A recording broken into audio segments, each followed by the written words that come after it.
This is from the button wreath. When I was a child, perhaps 7 or 8, I had a tree. I found it myself one morning as I ran in the golden hills above San Rafael, and crickets rose in fluttering clouds and plopped onto waving stems of dried grass ahead of me. I was Robin Hood at the time, in search of a hideout.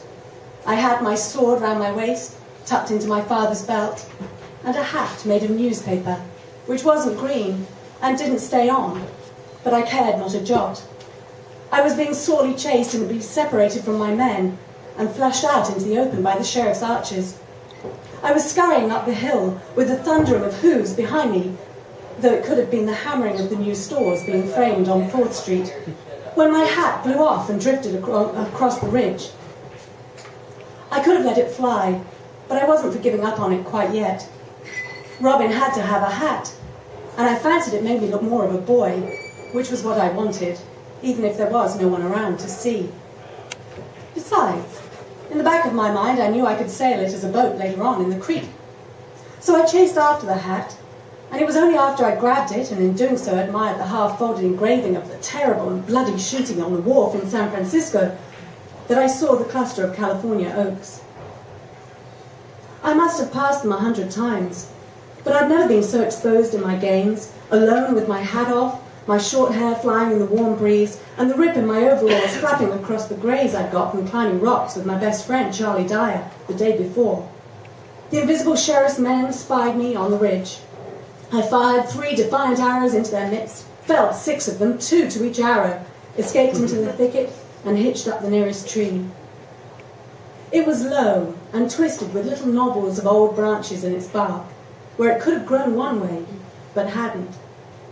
They made an easy climb to a saddle in the heart of the tree, where the trunk went up at an angle and a long thick branch spread out to the side, like an arm gesturing to friends. So I sat in the saddle and waited for my pursuers to pass.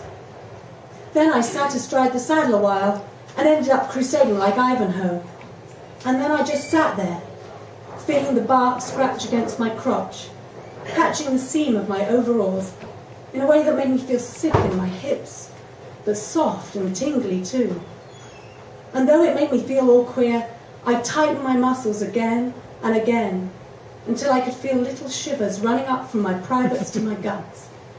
And I closed my eyes and let the waves spill up my spine, and I shuddered with the warmth of it while my mind got lost in the red blackness before my eyes.